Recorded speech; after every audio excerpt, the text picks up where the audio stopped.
ஒருத்தர் ரொம்ப அவசரமாக வந்தார். சார், மனுஷன் நிம்மதியாக இருக்கிறதுக்கு என்ன வழின்னு கேட்டார். சீக்கிரமாக ஒரு கல்யாணத்தை பண்ணிங்க, எல்லாம் சரியாக போடும் அப்படின்னோம்.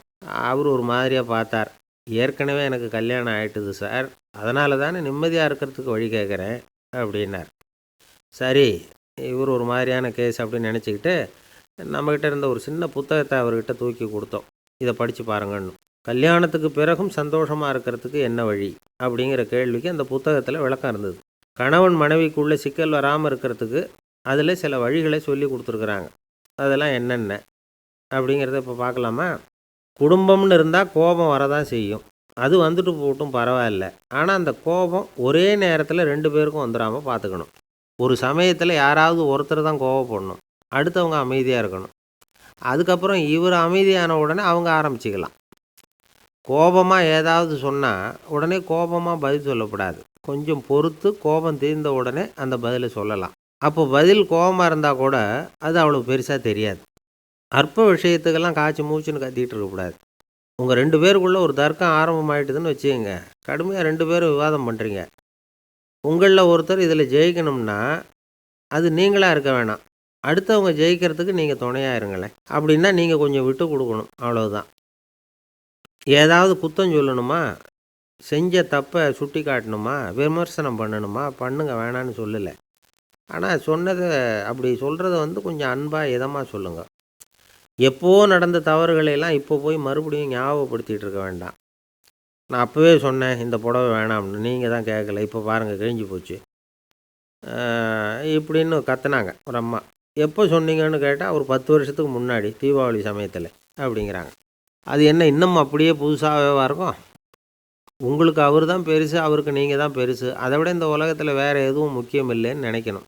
நீ தான் என்னுடைய உலகம்னு எத்தனை தடவை சொல்லியிருப்பீங்க? அதெல்லாம் வெறும் வசனமாக போயிடக்கூடாது. ஏதாவது ஒரு பிரச்சனையை பற்றி கடுமையாக விவாதம் பண்ணிக்கிட்டு இருக்கீங்க, அதை அப்படியே பாதியில் விட்டுட்டு படுக்கைக்கு போயிடக்கூடாது. சொச்சத்தை நாளைக்கு பேசிக்கலாம்னு. அப்படி போனால் தூக்கம் வராது. பிரச்சனையை ஒரு முடிவு பண்ணிக்கிட்டு அதுக்கப்புறமா தூங்க போகணும். ஒரு நாளில் ஒரு தடவையாவது உங்கள் ஜோடியை பாராட்டி நல்ல விதமாக கனிவாக ஒரு வார்த்தை சொல்லணும் அப்படின்னு தீர்மானம் பண்ணிங்க. ஏதாவது தப்பு பண்ணிவிட்டீங்கன்னா பரவாயில்ல, அதை ஒத்துக்கிறதுக்கும் மன்னிப்பு கேட்குறதுக்கும் தயாராக இருக்கணும். அது ஒன்றும் கேவலம் கிடையாது. வீட்டுக்குள்ளே தானே கேட்க போகிறீங்க, வெளியில் யாருக்கு தெரிய போதும்? எப்படியோ உங்களுக்குள்ளே ஒரு சமரசம் ஆனால் சரிதான். ஒரு தகராறுன்னு எடுத்துக்கிட்டால் குறைஞ்சபட்சம் அதுக்கு 2 பேர் தேவை. தனியாகவே உட்காந்துக்கிட்டு நான் இப்போ தகராறு பண்ணிகிட்டு இருக்கிறேன் அப்படின்னு யாரும் சொல்ல முடியாது. 2 பேர் தகராறு பண்ணுறாங்கன்னா பொதுவாக அந்த 2 பேரில் யார் அதிகமாக பேசுகிறாங்களோ அவங்க பேரில் தான் தப்பு இருக்கும். அதை மனசில் வச்சுக்கணும். இதெல்லாம் தான் அந்த புத்தகத்தில் போட்டிருக்கிற வழிமுறைகள். இவ்வளவும் சரியாக வரலைன்னா அப்புறமா சொல்லுங்கள், வேறு புத்தகம் ஏதாவது இருக்கான்னு தேடுவோம். ஒரு கணவன் தன்னுடைய மனைவியை அழைச்சிக்கிட்டு ஒரு மனோதத்துவ டாக்டர்கிட்ட வந்தாராம். டாக்டர், எங்களுக்கு கல்யாணம் ஆகி 30 வருஷ காலமாக நாங்கள் ஒரு விஷயத்தில் கூட ஒத்து போனதில்லை அப்படின்னு ஆரம்பித்தார். உடனே அந்த அம்மா குறுக்கிட்டு, அது 30 வருஷம் இல்லை, 32 வருஷம் அப்படின்னாங்களாம். ஒருத்தர் சிகரெட்டும் கையுமா வந்தார். சார், இந்த புகைப்பிடிக்கிற பழக்கத்தை நிறுத்தி போடணும்னு தான் பார்க்குறேன், முடியலேன்னார். புகைப்பிடிக்கிறத நிறுத்துறது ரொம்ப சுலபம் சார் அப்படின்னார் இன்னொருத்தர். எப்படி சொல்கிறீங்கன்னு கேட்டார் அவர். நான் கூட ஏற்கனவே 10 தடவை அந்த பழக்கத்தை நிறுத்தி இருக்கிறேன் சார் அப்படின்னார் இவர். இதிலேருந்து என்ன தெரியுது? புகைப்பழக்கத்தை திடீர்னு விட்டு விடுறதுங்கிறது ரொம்ப கஷ்டம்னு தெரியுது. இருந்தாலும் இது சம்பந்தமான ஆராய்ச்சி, அனுபவம், இது 2ஐயும் அடிப்படையாக வச்சு சில வழிமுறைகளை சொல்கிறாங்க. அதாவது புகைப்பிடிக்கிறத நிறுத்துறதுக்கு 10 வழிகள் உண்டு அப்படின்னு சொல்கிறாங்க. அது என்னங்கிறத தெரிஞ்சுக்கிட்டா உபயோகப்படுதான்னு பார்க்கலாமே. முதல் கருத்து என்னன்னா, கொஞ்ச நாளைக்கு புகைப்பிடிக்கிற நண்பர்களை விட்டு விலகி இருக்கணும். இதனால் புகைப்பிடிக்கிற ஆசை குறையும். அந்த பழக்கத்தை மறுபடியும் ஆரம்பிக்கப்படாதுங்கிற எண்ணம் உறுதிப்படும். 2வது கருத்து, புகைப்பிடிக்கிறதை எதிர்த்து தீவிரமாக பிரச்சாரம் செய்ய ஆரம்பிச்சிடணும். அது அடுத்தவங்களுக்கும் உபயோகப்படும், உங்களுக்கும் உபயோகப்படும். உங்கள் உள்ளுணர்வை அது தூண்டும், உங்களை உறுதி கொள்ள வைக்கும். 3வது கருத்து என்னென்னா, தினமும் 2 தடவை குளிக்கணும். எப்படி தெரியுமா? முதல்ல வெது வெதுப்பான தண்ணீர், அப்புறம் குளிர்ந்த தண்ணீர், இப்படி மாறி மாறி குளிக்கணுமா. 4வது கருத்து, உடற்பயிற்சிகள் செய்யணும். மூச்சு வாங்குற மாதிரியான பயிற்சிகள் ரொம்ப நல்லதான். பிராணாயாமம் அப்படிங்கிற மூச்சு பயிற்சி ரொம்ப நல்லதுங்கிறாங்க. அப்புறம் 5வது கருத்து, சாப்பாடு மிதமாக இருக்கணும், சீராக இருக்கணும். பச்சை காய்கறிகள், பழங்கள் சாப்பாட்டில் சேர்த்துக்கலாம். அடிக்கடி கொஞ்சம் கொஞ்சமாக சாப்பிட்டு ரத்தத்தில் சர்க்கரையின் அளவை பராமரிக்கணும். இது வந்து நரம்புகளை வந்து அமைதிப்படுத்தும். 6வது கருத்து என்னென்னா, ரொம்ப நேரம் பசியோடு இருக்கக்கூடாது. புகைப்பிடிக்கிறத நிறுத்த முயற்சி செய்யும் பொழுது எடை குறைப்பு நடவடிக்கைகளை மேற்கொள்ளக்கூடாது. 7வது கருத்து, காப்பி, தேநீர், மதுபானம், அப்புறம் போதைப் பொருள்கள் கலந்த உணவுகள் இதெல்லாம் வேணாம். புகைப்பிடிக்கிறத அதெல்லாம் ஊக்கப்படுத்தும். கடுகு, மிளகு, அப்புறம் காரமான பொருள்களை தவிர்க்கணும். உப்பு அளவை குறைக்கணும். தினமும் 10 குவளை தண்ணீராவது குடிக்கணும். வெறும் தண்ணி புகைப்பிடிக்கிற ஆவலை வந்து தணிக்குதான். 8வது கருத்து, கையில் வந்து சிகரெட்டு, புகையில ஏதாவது இருந்தால் உடனே தூக்கி எறிஞ்சிருங்க. அது கையில் இருக்கிற வரைக்கும் புகைப்பிடிக்கிற ஆசை வந்துக்கிட்டே இருக்கும். 9வது கருத்து என்னென்னா, இறை நம்பிக்கை உள்ளவங்க புகைப்பிடிக்கிற எண்ணம் வர்றப்போவெல்லாம் பிரார்த்தனை செய்ய ஆரம்பிச்சுடலாம்.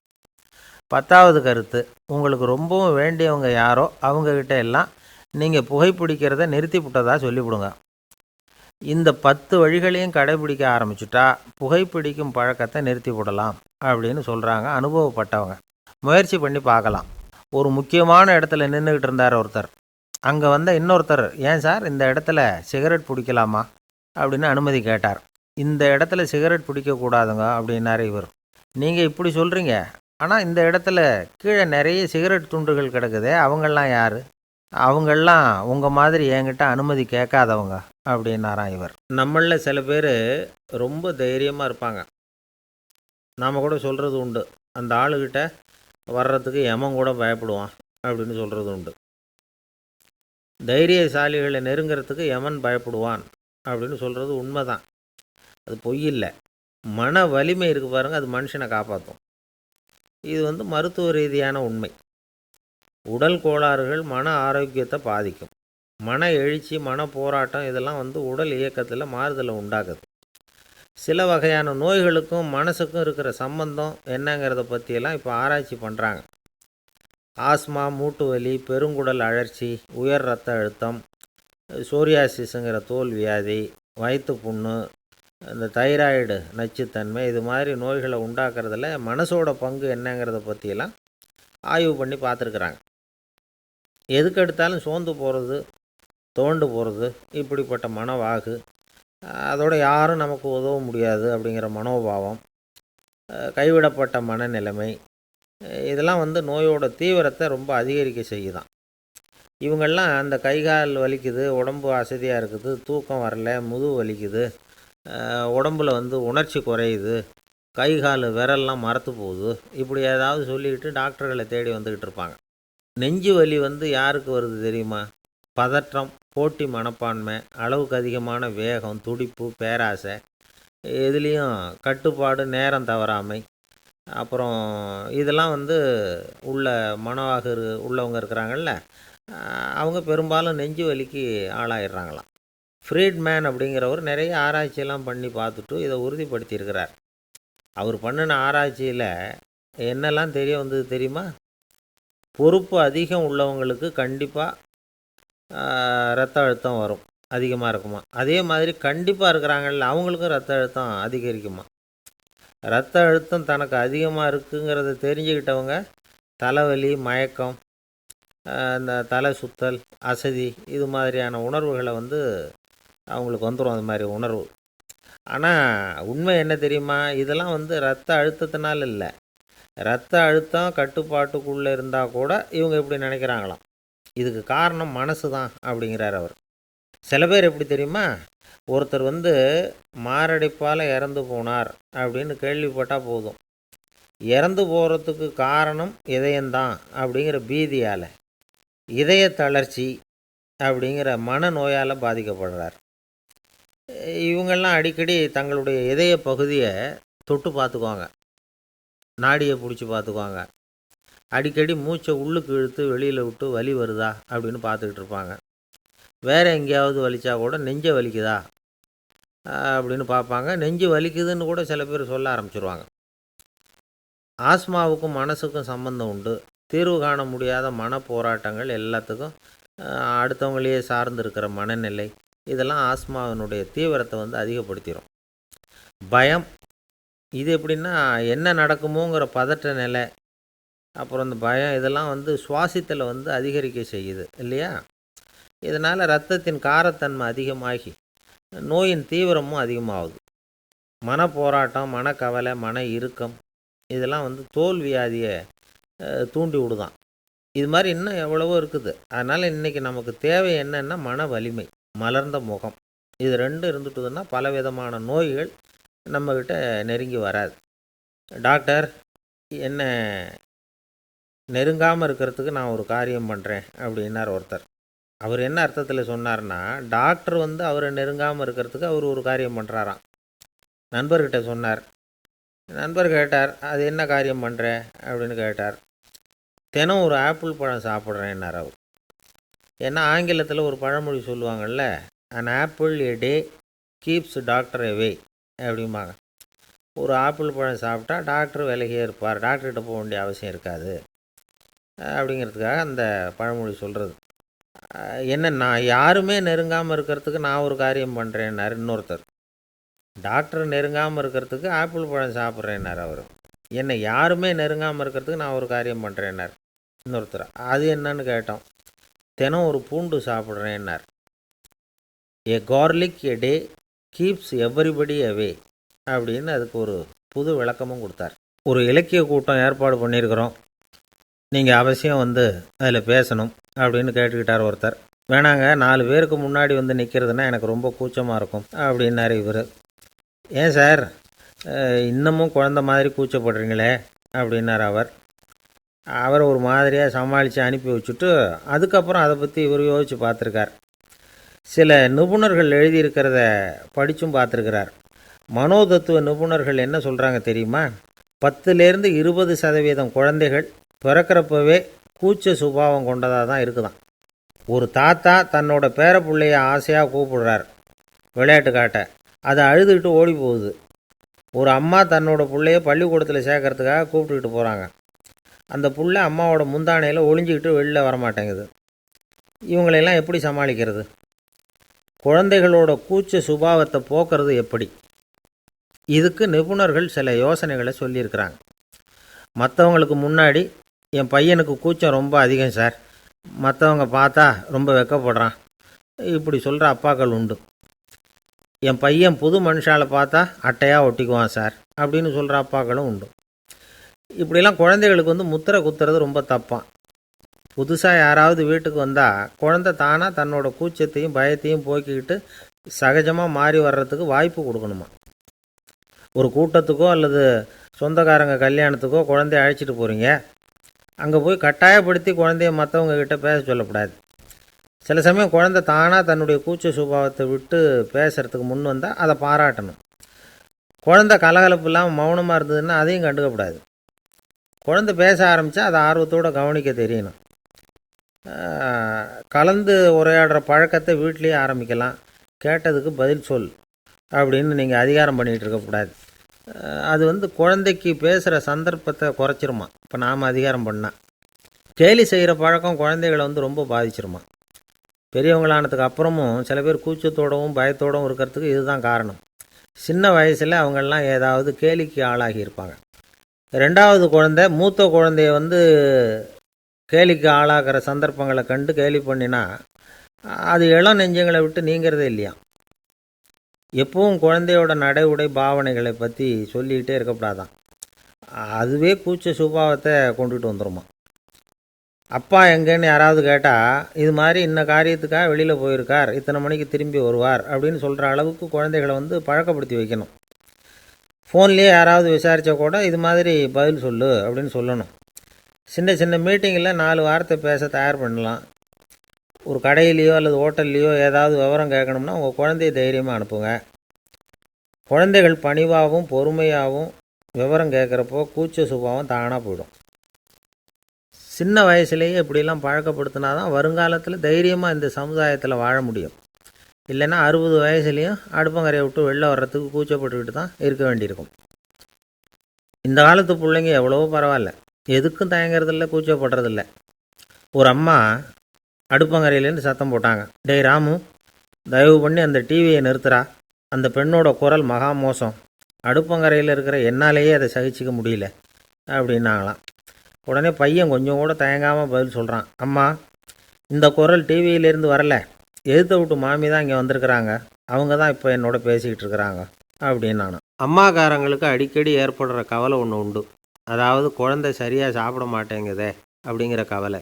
இவங்கெல்லாம் ஒரு விஷயத்தை நல்லா புரிஞ்சுக்கணும். குழந்தைகள்ங்கிறவங்க பெரியவங்க மாதிரி இல்லை. அவங்க கடிகாரத்தில் மணியை பார்த்துட்டு சாப்பிட்றதுக்கு உட்கார்ற ரகம் கிடையாது. பசிச்சா சாப்பிடுவாங்க, இல்லைன்னா விளையாடுவாங்க அல்லது தூங்குவாங்க. அது புரியாமல் அவங்கள கட்டாயப்படுத்தி அல்லது மிரட்டி சாப்பிட வைக்கிறது ரொம்ப தப்பு. ஒரு 8 மாத குழந்தைக்கு 3 மணி நேரத்துக்கு ஒரு தடவை பசிக்கும். அந்த நேரம் பார்த்து சாப்பாடு கொடுத்தா அடம் பண்ணாமல் அது பாட்டுக்கு சாப்பிட்ரும். அதே குழந்தைக்கு 1 வயசு ஆகிறப்போ 4 மணி நேரத்துக்கு ஒரு தடவை பசிக்கும். இந்த வயசில் இயற்கையாகவே பசி குறைஞ்சிருக்கும். அது புரியாமல் என் குழந்தை முன்னாடி மாதிரி இப்போ சரியாக சாப்பிட மாட்டேங்கிறான் அப்படின்னு சில பேர் டாக்டர்கிட்ட போய் சொல்லிக்கிட்டு இருப்பாங்க. இன்னொரு விஷயம், ஒரு குழந்தைக்கு வயசு அதிகமாகிற வேகத்துக்கு உடம்பு எடையும் அதிகமாகிக்கிட்டே போகாது. உடம்பு எடை அதிகமாகிற வேகம் குறைஞ்சிக்கிட்டே வரும். 6 மாத குழந்தைக்கு ஒரு வாரத்தில் 150 கிராம் எடை கூடும். ஒரு வயசில் வாரத்துக்கு 71 கிராம் எடை கூடும். இது புரியாமல் அதிகமாக சாப்பாட்டை கொடுத்து குழந்தைய கஷ்டப்படுத்தக்கூடாது. ஏன்னா அளவுக்கு மீறின உணவு அஜீரணத்தை உண்டு பண்ணிவிடும். குழந்தைக்கு ஒரு தட்டில் கொஞ்சமாக ஆகாரத்தை வச்சு கொண்டுகிட்டு போய் கொடுக்கணும். மலை மாதிரி குவிச்சு வச்சா அதை பார்த்ததுமே பசி அடங்கி போயிடும். அடித்து மிரட்டி பயமுறுத்தி குழந்தைய சாப்பிட வைக்கிற பழக்கம் இருக்குது பாருங்கள், அதுக்கு ஃபுட் ஃபோர்ஸிங் அப்படின்னு பேர். இப்படி பண்ணுனா குழந்தைக்கு சாப்பாட்டில் விருப்பம் குறைஞ்சிரும். அதை கண்டாவே வெறுக்க ஆரம்பிச்சிடும். அது மாதிரி உளம் சார்ந்த பசி குறைவு, சைக்கோஜெனிக் அனோரெக்சியா, அது ஏற்படுமா. சாப்பாடுங்கிறதே ஒரு தண்டனை மாதிரி தோணும். குழந்தைகளுக்கு பிடிச்ச மாதிரியான ஆகாரத்தை கொடுக்கணும். சத்து அதிகம் இருக்குங்கிறதுக்காக அதுக்கு பிடிக்காத ஆகாரத்தை கொடுத்து கட்டாயப்படுத்தக்கூடாது. குழந்தைகளுக்கு 2 வயசு ஆகிறப்போ இயற்கையாகவே எதிர்மறை குணம் உண்டாகும். அதாவது அந்த எதிர்மறையாக பேசுகிறது. இது மாதிரி சமயங்களில் நாம் என்ன சொல்கிறோமோ அதுக்கு நேர்மாறாக நடந்துக்கும். ஏட்டிக்கு போட்டி. சாப்பிட சொன்னால் விளையாட போகும், விளையாட சொன்னால் சாப்பாடு கேட்கும். இதை புரிஞ்சுக்கிட்டு நடந்துக்கணும். குழந்தை சொன்ன பேச்சை கேட்கலேன்னு கோவப்படக்கூடாது. குழந்தை வளர வளர பிடிவாத குணம் வர்றது சகஜம். கேட்டதை வாங்கி கொடுத்தா தான் சாப்பிடுவேன் அப்படின்னு பிடிவாதம் பண்ணும். வாங்கி கொடுத்துடுறது தான் உத்தமம். நீங்களும் அதுக்கிட்ட பிடிவாதம் பண்ணிகிட்டு இருக்கக்கூடாது. ஏன்னா கேட்டது கிடைக்கலையேங்கிற ஏமாற்றம் கூட குழந்தையோட பசியை குறைச்சிரும். கேட்டது கிடைச்சிட்டா பசி அதிகமாகும். கொடுத்ததை மலமலன்னு சாப்பிட்றோம். குழந்தைகளுக்கு கண்ட கண்ட நேரத்தில் சாப்பிட்றதுக்கு எதையாவது வாங்கி கொடுத்துக்கிட்டு இருந்தால் சாப்பாட்டு நேரத்தில் சாப்பிடாமல் அடம் பண்ண ஆரம்பிச்சிடும். பள்ளிக்கூடம் போகிற பிள்ளைங்க காலை உணவை சரியாக சாப்பிட மாட்டாங்க. அச்சம், அவசரம், பரபரப்பு இதெல்லாம் தான் காரணம். பள்ளிக்கு புறப்படுறதுக்கு ஒரு 3/4 மணி நேரத்துக்கு முன்னாடியே சாப்பாடு போட்டுருங்க, அது சரியாக போடும். படிக்கிற குழந்தைகள் உடல் சோர்வு, மனச்சோர்வு இது காரணமாக கூட சாப்பிட மறுக்கிறது உண்டு. இப்போ உதாரணமாக சாயந்தரம் விளையாடி விட்டு வீட்டுக்கு வந்ததும் சாப்பிட சொன்னால் வேணாம்பாங்க. இது உடல் சோர்வு. ரொம்ப நேரம் வீட்டு பாடங்களை செஞ்சு முடித்த கையோடு சாப்பிட சொன்னாலும் அவங்களால சரியாக சாப்பிட முடியாது. இது உளச்சோர்வு, அதாவது மனச்சோர்வு.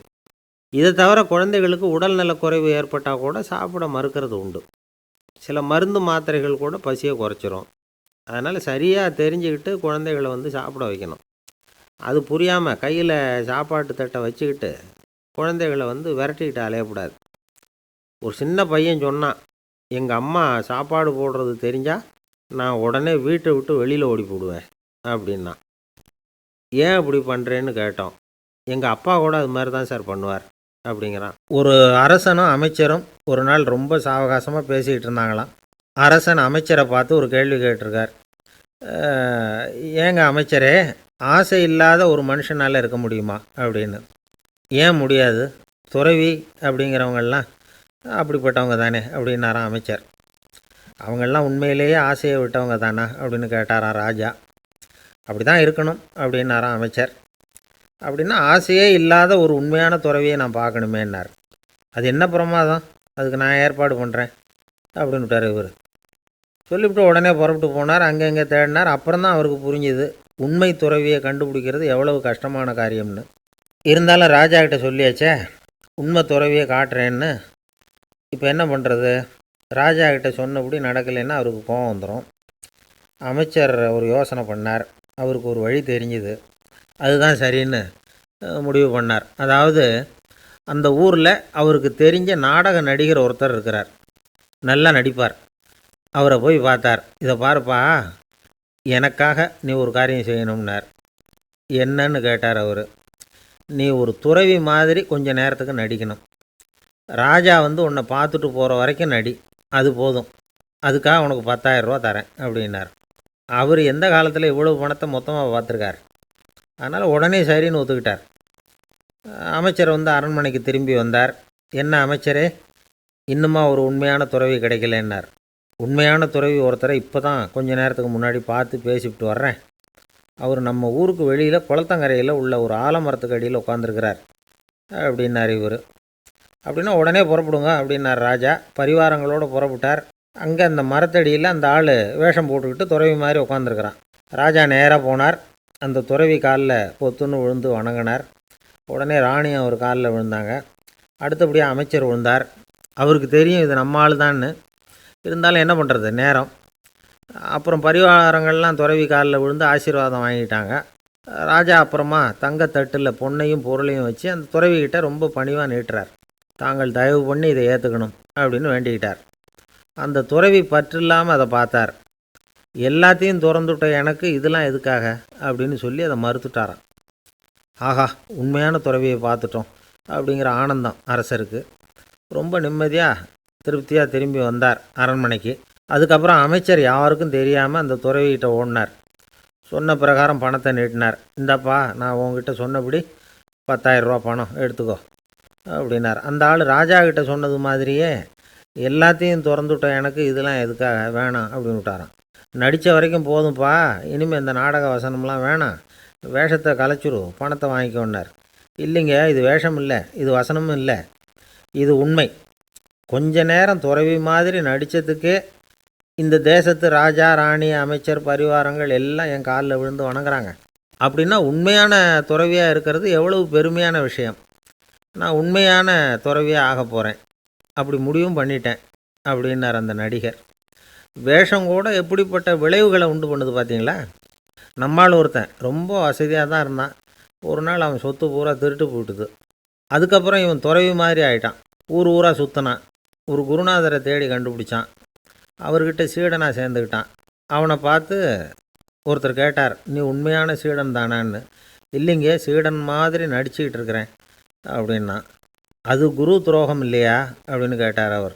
இல்லைங்க, நான் பண்ணது குரு துரோகம் இல்லை, என் குரு பண்ணது தான் துரோகம். என்னுடைய பணத்தை கொள்ளையடித்தது இவர் தான். அதை எங்கே வச்சுருக்காருன்னு கண்டுபிடிக்கிறதுக்காக தான் இவர்கிட்ட வந்து சீடனாக சேர்ந்துருக்கிறேன் அப்படின்னா. அவர் ஒரு பெரிய குடும்பத்தில் பிறந்தவர். இருக்கிற சொத்துக்கள் எல்லாத்தையும் வாரி வழங்கிவிட்டு காட்டுக்கு புறப்பட்டார் தவம் செய்கிறதுக்காக. இருந்தது பூராவும் கொடுத்துட்டார். இனிமேல் எதுவுமே இல்லை கொடுக்கறதுக்கு. அப்போது கடைசியாக ஒருத்தன் வந்து கையை நீட்டினான். ஐயா, ஏதாவது கொடுங்கன்னா. அவர் பார்த்தார். கட்டியிருக்கிற வேட்டியை தவிர வேறு எதுவுமே இல்லை. 8 முழம் பட்டு வேட்டி, ஜரிகை கரையோடு இருக்குது. கடைசியாக அதை தான் எடுத்து கட்டிக்கிட்டு அவர் புறப்பட்டுக்கிட்டு இருக்கிறார். அவர் பார்த்தார், எதிரில் அவன் பரிதாபமாக நின்றுக்கிட்டு இருக்கிறான். அந்த 8 முழ வேட்டியை 2ஆக கிழிச்சார்.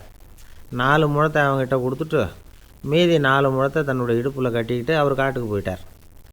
இவன் என்ன பண்ணான் தெரியுமா, கையில் கிடைச்ச 4 முழத்தை எடுத்துக்கிட்டு கடை வீதிக்கு போனான். பழைய பட்டு வேட்டி, ஜருகை இதெல்லாம் விலைக்கு வாங்குகிற வணிகர் ஒருத்தர் இருந்தார். அவர்கிட்ட போனான். இதை விலைக்கு எடுத்துக்கிறீங்களான்னு கேட்டான். அவர் வாங்கி பார்த்தார். ஆஹா, ரொம்ப அருமையான வேட்டி, விலை ஒசந்த ஜருகை, இது ஏது உனக்குன்னு கேட்டார். அவன் நடந்ததை சொன்னான். அப்படின்னா ஒன்று செய், இந்த வேட்டியோட இன்னொரு பாதியையும் மெதுவாக வாங்கிட்டு வந்துரு, உனக்கு நிறைய பணம் தரேன் அப்படின்னார் அந்த வணிகர். இவன் கொஞ்சம் யோசனை பண்ணி பார்த்தான். கொஞ்சம் இருங்க, தான் வந்துவிட்றேன் அப்படின்னு சொல்லிவிட்டு நேராக காட்டுக்கு போனான். அவர் எங்கே இருக்காருன்னு தேடி கண்டுபிடிச்சான். அவர் ஒரு இடத்துல தவக்கோலத்தில் இருக்கிறார். கட்டியிருந்த இடைவேட்டியும் அவரை அறியாமலே நழுவி கீழே விழுந்து கிடக்குது.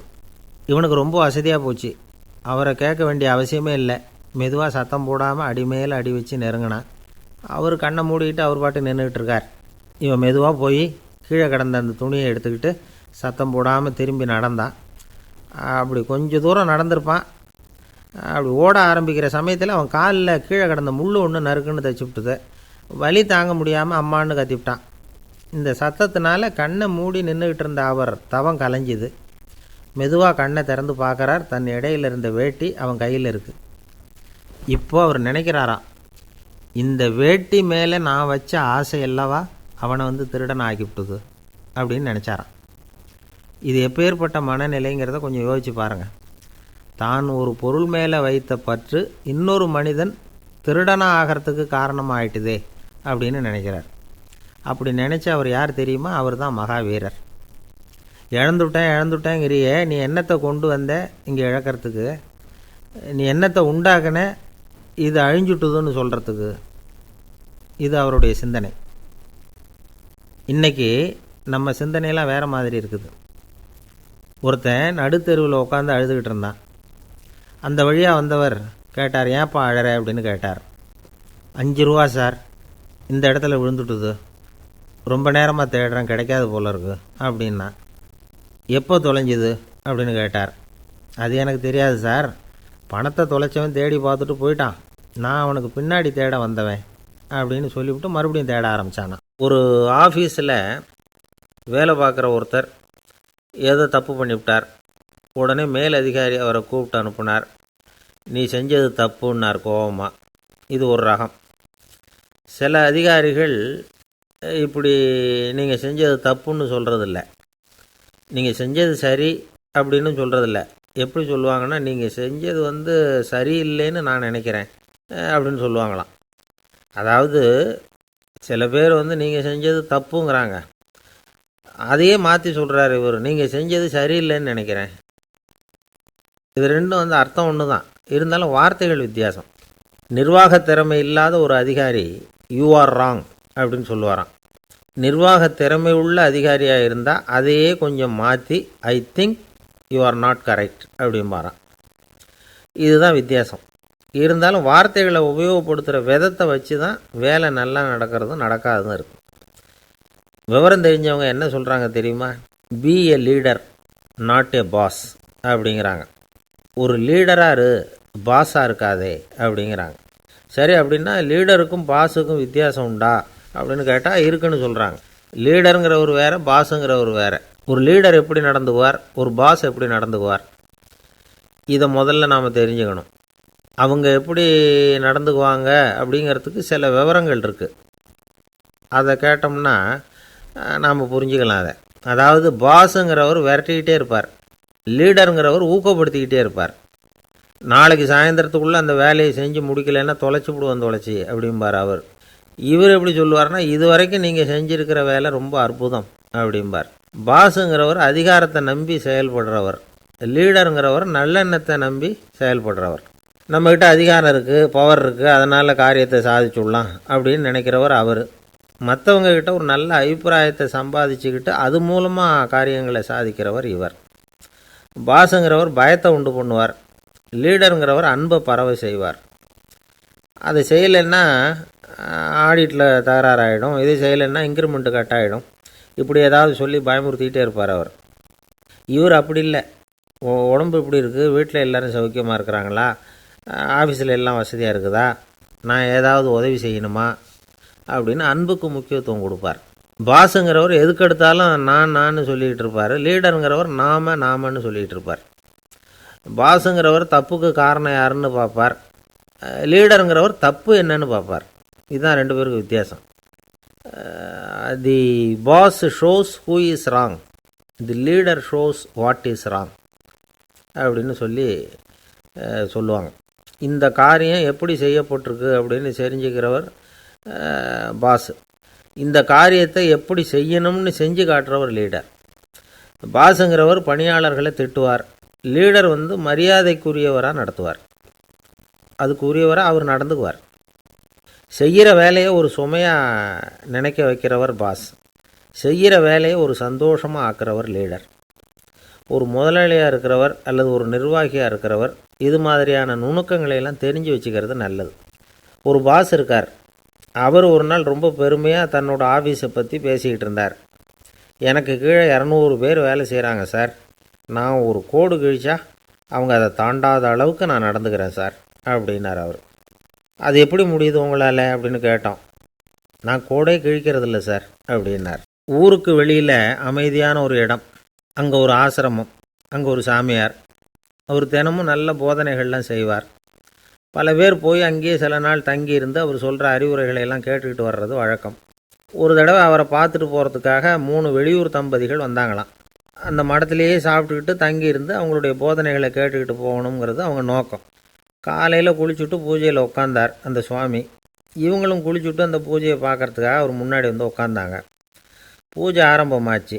சம்பிரதாயப்படி அது ரொம்ப நேரம் நடந்துக்கிட்டே இருக்குது. இவங்களுக்கு நல்ல பசி இருந்தாலும் இந்த நேரத்தில் அதை எப்படி வெளியில் காட்டிக்கிறது? பேசாமல் இருந்தாங்க. அந்த சுவாமி பூஜையை முடித்தார். அதுக்கப்புறம் பேச ஆரம்பித்தார். பேச்சு அருமையாக தான் இருந்தது, அமிர்தமாக தான் இருந்தது. இருந்தாலும் இவங்களுக்கு இருக்கிற வயிற்று பசி அது சரியாக கவனிக்க விடலை. அந்த சுவாமியே இதை கவனித்ததா தெரியல. இவங்களுக்கு மனசுக்குள்ளே ஒரு எண்ணம், உள்ளே சாப்பாடு தயாராகிட்டு இருக்கும் போல இருக்குது, இந்த பேச்சு முடிஞ்சதும் நம்மளை உள்ளே அழைச்சிட்டு போய் சாப்பாடு போடுவாங்கன்னு நினைக்கிறோம் அப்படின்னு இவங்களாம் நினச்சிக்கிட்டாங்க. ஆனால் சுவாமி இதை பற்றி எதுவுமே பேசலை, கண்டுக்கலை. ஒரு அம்மாவால் அதுக்கு மேலே சும்மா இருக்க முடியுமா? முடியல. சாப்பாட்டை கவனிக்கலாமா அப்படின்னு சொல்லி மெதுவாக ஆரம்பித்தாங்க. கவனிக்கலாமே அப்படின்னு உள்ளே அழைச்சிட்டு போனார் சுவாமி. இவங்க ரொம்ப அவசரமாக எழுந்திரிச்சு உள்ளே ஓடினாங்க. அங்கே ஒரு மேஜை மேலே ஒரு கிண்ணம் மூடி இருந்தது. இதுதான் சாப்பாட்டு மேஜை போல் இருக்குது, இங்கே சாப்பாடு வந்துடும் அப்படின்னு நினச்சாங்க. உடனே போய் சுற்றி உட்காந்துக்கிட்டாங்க. சுவாமி அந்த கிண்ணத்தை எடுத்து அந்த அம்மா கிட்ட கொடுத்தார். அவங்க அதை வாங்கி மூடியை திறந்து பார்க்குறாங்க. உள்ளே ஒரு சாவி இருக்குது. சரிதான், இது சமையலறை சாவி போல் இருக்குது. அங்கே போய் அதை திறந்து சாப்பாட்டை நாமே எடுத்துக்கிட்டு வந்து இங்கே வச்சுக்கிட்டு சாப்பிட்ணும் போல் இருக்குது அப்படின்னு நினச்சாங்க. சாவி இருக்கு இல்லையா, வாங்க பூட்டு நிறையா காட்டுறேன் அப்படின்னு சுவாமி அவங்கள அழைச்சிட்டு போனார், காட்டினார். இவங்க அந்த அறையை ரொம்ப ஆவலோடு திறந்தாங்க. உள்ளே பார்த்தா அங்கே அரிசி, பருப்பு, விதவிதமான காய்கறி எல்லாம் இருக்குது. சமையலுக்கு வேண்டிய மிளகாய், எண்ணெய், பால், தயிர், நெய் இப்படி எல்லாமே இருக்குது. அடுப்பு, விறகு, நெருப்பு போட்டி அது கூட அங்கே இருக்குது. சாப்பாடு தயாராக இருக்கும்னு நினச்சிக்கிட்டு போனால் இப்படி இருக்குதே அப்படின்னு சொல்லி அதை பார்த்ததும் ரொம்ப சோர்ந்து போட்டாங்க அவங்க. சுவாமி, என்ன இது சாப்பாடு இல்லையா அப்படின்னாங்க. அதுதான் சாப்பாட்டுக்கு வேண்டிய எல்லாம் இங்கே இருக்குதே. அடுப்பு மூட்டி நீங்கள் தான் அவங்கவுங்க ருசிக்கு தகுந்த மாதிரி சமைச்சிக்கணும். இந்த சன்னியாசிக்கு எப்படி சமைக்க தெரியும் அப்படின்னு கேட்டார் சுவாமி. சாப்பாடு தயாராக இருக்கும்னு நாங்கள் எதிர்பார்த்தோம் அப்படின்னாங்க. நீங்கள் இப்படி சொல்லுவீங்கன்னு நானும் எதிர்பார்த்தேன். இது வரைக்கும் நான் எவ்வளவோ தத்துவம்லாம் எடுத்து சொன்னேன். எல்லாத்தையும் விட இதுதான் அனுபவபூர்வமான தத்துவம். ஆண்டவன் நமக்கு நல்ல மனசை கொடுத்துருக்குறான், நல்ல வாய்ப்புகளையும் தந்திருக்கிறான், அதையெல்லாம் பயன்படுத்திக்கக்கூடிய மூளையையும் சிந்தனையையும் கொடுத்துருக்குறான். அதனால் அடுப்பை தான் நீங்கள் மூட்டணும். அடுப்பை நீங்கள் தான் மூட்டணும். உங்களுக்கு உகந்ததை நீங்கள் தான் சமைச்சு ருசித்து அனுபவிக்கணும். ஆண்டவனே அதை செஞ்சுக்கிட்டு இருக்க மாட்டான் அப்படின்னாராம் அந்த சுவாமி. நம்முடைய வாழ்க்கையில் பல நல்ல பலன்களை பெறுறதுக்கு நாம் தான் முயற்சி பண்ணணும். அதுக்குரிய சூழ்நிலையை தான் ஆண்டவன் கொடுப்பானே தவிர அதை விளக்கிறதுக்காக தான் அந்த சுவாமி அப்படி செஞ்சு காட்டியிருக்கிறார். இது ஒரு பெரியவர் இப்படி ஒரு விளக்கம் கொடுத்தார். அதுக்கப்புறம் அந்த 3 தம்பதிகளும் தெளிவடைஞ்சுட்டாங்களாம். நாம் தெளிவடைகிறது எப்போங்கிறது தான் தெரியல அப்படின்னு பல பேர் இதை கேட்டுட்டு சொல்லிகிட்டு இருக்கிறாங்க. இந்த கதையை நம்முடைய நண்பர் ஒருத்தர்கிட்ட சொன்னேன். அந்த நண்பர் ரொம்ப சந்தோஷப்பட்டார். நீங்கள் சொல்கிறது கரெக்டு சார், ஆனால் நான் அதை விட ஒரு படி மேலே சார். எனக்கெல்லாம் அரிசி, பருப்பு இருக்கிற ரூம் எதுன்னு கையை காட்டிட்டா போதும். உடனே கிண்ணத்துலேருந்து சாவியை எடுத்து கொடுக்கணுங்கிற அவசியம்லாம் இல்லை எனக்கு. அப்புறம் எப்படி ரூமை திறந்துருவீங்க அப்படின்னு கேட்டேன். பூட்டை உடச்சி திறந்துருவேன், அதுதான் எனக்கு பழக்கம் அப்படிங்கிறார். ஒரு தடவை நாரதர் ஒரு தெரு வழியாக போய்கிட்டு இருந்தார். வழியில் ஒருத்தர் வேத சாஸ்திரம்லாம் படிச்சுக்கிட்டு உட்காந்துருந்தார். அவர் நாரதரை பார்த்து எங்கே போயிட்டுருக்குறீங்கன்னு கேட்டார். கடவுளை பார்த்துட்டு வரலாம்னு போயிட்டுருக்கிறேன் அப்படின்னார் நாரதர். அப்படின்னா அவர்கிட்ட எனக்கு எப்போ முக்தி கிடைக்கும்னு கேட்டுட்டு வாங்களேன் அப்படின்னார் இவர். சரி, கேட்டு வரேன் அப்படின்னு சொல்லிவிட்டு நாரதர் நடந்தார். கொஞ்சம் தூரத்தில் ஒரு மரத்தடியில் ஒரு தொழிலாளி செருப்பு தைச்சிக்கிட்டு உட்காந்துருந்தார். அந்த ஆளும் அதே மாதிரி கேட்டுக்கிட்டார். எனக்கு எப்போ முக்தி கிடைக்கும்னு கடவுள்கிட்ட கேட்டுக்கிட்டு வாங்களேன்னார். அவர்கிட்டையும் சரின்னு சொல்லிவிட்டு நாரதர் நேராக வைகுண்டத்துக்கு வந்து சேர்ந்தார். கடவுளை பார்த்தார். இவங்க 2 பேரும் சொல்லி அனுப்பின விஷயத்தை பற்றி கேட்டார். அதுக்கு கடவுள் சொன்னார், அந்த செருப்பு தைக்கிற தொழிலாளி உடல் நீத்ததும் உடனே என்னை வந்து அடைவான். ஆனால் அந்த சாஸ்திரம் படித்த ஆள் இப்போதைக்கு என்கிட்ட வந்து சேரமாட்டான். அவன் இன்னமும் பல பிறவிகள் எடுத்து அங்கேயே இருக்க வேண்டியிருக்குது. எப்போ இங்கே வந்து சேருவான்னு எனக்கே தெரியாது அப்படின்னார். நாரதருக்கு இதோட ரகசியம் என்னங்கிறது புரியல. எனக்கு ஒன்றும் புரியலையேன்னாரான் கடவுள்கிட்ட. சீக்கிரம் புரிஞ்சுக்குவேன், நீ திரும்பி போகிறப்போ நான் இங்கே வைகுண்டத்தில் என்ன செஞ்சுக்கிட்டு இருக்கேன்னு கேட்டால், ஒரு ஊசியின் துவாரத்தில் ஒரு யானையை கோத்துக்கிட்டு இருக்கிறேன்னு அவங்கக்கிட்ட சொல்லு. அப்படின்னார் கடவுள் சிரிச்சுக்கிட்டே. நாரதர் பூமிக்கு திரும்பினார். கடவுளை பார்த்தீங்களா, எப்படி இருக்கார் அப்படின்னு விசாரித்தார் வேத சாஸ்திரம் படித்தவர். ஓ பகவானா, அவர் யானையை ஊசியின் காதில் நுழைச்சிக்கிட்டு இருக்கிறார் பார்த்தேன்னார் நாரதர். ஊசி காதில் யானையா? அது எப்படி முடியும்? நீங்கள் சொல்கிறத நான் நம்ப மாட்டேன்னு விட்டார் அவர். சரி, இந்த ஆளுக்கு இறைவன் பேரில் நம்பிக்கை இல்லை அப்படிங்கிறத நாரதர் புரிஞ்சுக்கிட்டார். அடுத்தபடியாக அந்த தொழிலாளி இருந்த இடத்துக்கு போனார். இறைவனை பார்த்தீங்களான்னு கேட்டார் அவர். பார்த்தேன், ஒரு ஊசி துவாரத்தில் யானையை கோத்துக்கிட்டு இருந்தார் அப்படின்னு சொல்லிவிட்டு நாரதர் அந்த ஆள் முகத்தை கவனித்தார். அந்த தொழிலாளி இதை கேட்டுட்டு கொஞ்சம் கூட ஆச்சரியப்படலை. அவரால் முடியாத காரியம் கூட உண்டானார். என்ன இப்படி சொல்கிற, ஊசியின் துவாரத்தில் யானையை கோக்க முடியும்னு நீ நம்புறியா அப்படின்னு கேட்டார் நாரதர். நிச்சயமாக நம்புகிறேன்னார் அவர். அது எப்படி அப்படின்னு கேட்டார் இவர். இங்கே பாருங்கள், நான் இந்த ஆலமரத்தடியில் தான் தினமும் உட்காந்துருக்கிறேன். தினமும் இந்த மரத்திலிருந்து எவ்வளவோ பழம் கீழே விழுது. இந்த பழத்தில் இருக்கிற ஒவ்வொரு விதையிலேயும் உள்ள ஒரு ஆலமரம் இருக்குது. ஒரு சின்ன விதைக்குள்ள ஒரு பெரிய ஆலமரம் இருக்க முடியுங்கிறப்ப ஊசி துவாரத்தில் கடவுள் யானையை நுழைய வச்சாருங்கிறத ஒத்துக்கிறதுல என்ன கஷ்டம் இருக்குது அப்படின்னு ரொம்ப சர்வசாதாரணமாக பதில் சொன்னாராம் அந்த தொழிலாளி. நாரதர் யோசனை பண்ணார். இந்த தொழிலாளி வேத சாஸ்திரங்களையெல்லாம் படிக்கலைன்னா கூட அறிவுபூர்வமாக சிந்தித்து இறைவனை நம்புகிறான்.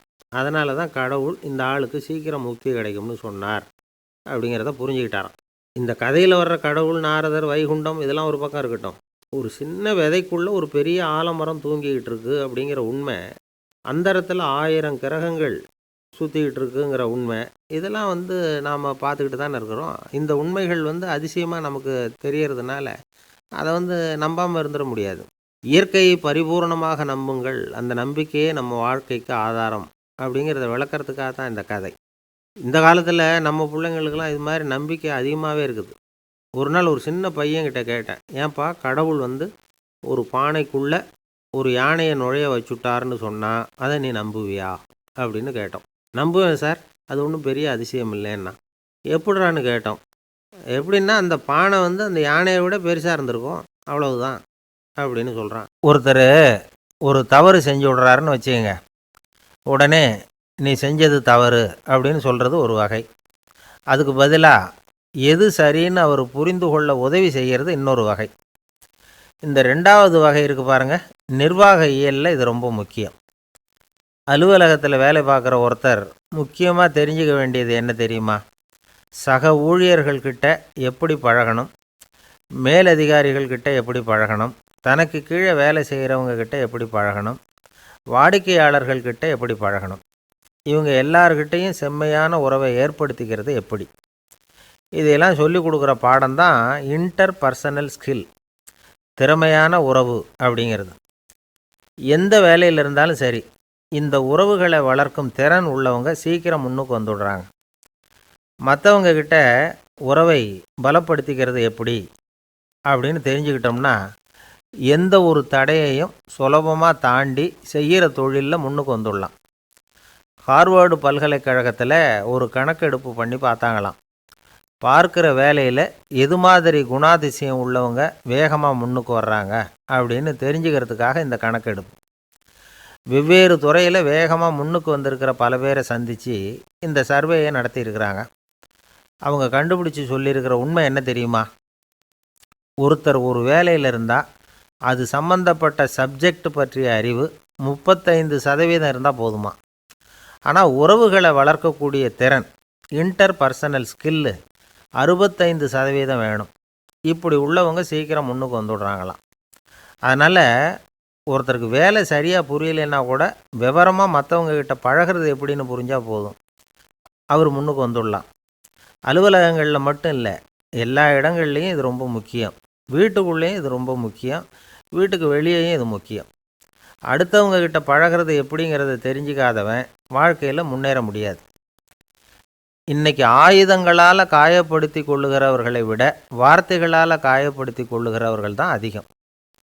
பெரியவங்க என்ன சொல்கிறாங்க தெரியுமா? நீங்கள் இந்த பூமியில் பிறந்ததன் அர்த்தம் பூர்த்தியாகணும்னா அடுத்தவங்களுக்கு உதவி பண்ணுங்க. அடுத்தவங்களுக்கு உதவி செய்ய முடியாவிட்டால் கூட பரவாயில்லை, ஆனால் யாரையும் புண்படுத்தி விடாதீங்க அப்படின்னு சொல்கிறாங்க. எனக்கு தெரிஞ்ச ஒருத்தர் ஒரு அலுவலகத்தில் வேலை பார்க்குறார். அவர் சொல்லுவார், எனக்கு இந்த இன்டர் பர்சனல் ஸ்கில் ரொம்ப அதிகம் சார். சக ஊழியர்கள்கிட்ட ரொம்ப சுமூகமாக நடந்துக்குவேன். என் கூட வேலை பார்க்குற ஒருத்தருக்கு ஏதாவது ஒரு கஷ்டம்னா அந்த சமயத்தில் அவர் செய்ய வேண்டிய வேலையை நான் செஞ்சுருவேன் சார் அப்படிம்பார். நான் அவர்கிட்ட சமீபத்தில் அப்படி ஏதாவது செஞ்சுருக்கீங்களா அப்படின்னு கேட்டேன். செஞ்சுருக்கேன் சார். போன வாரம் புதன்கிழமை ஆஃபீஸில் என் பக்கத்து சீட்டுக்காரருக்கு வயிற்று வலி. உடனே நான் மெடிக்கல் லீவ் போட்டுவிட்டு எங்கள் வீட்டுக்கு போயிட்டேன் சார் அப்படின்னார்.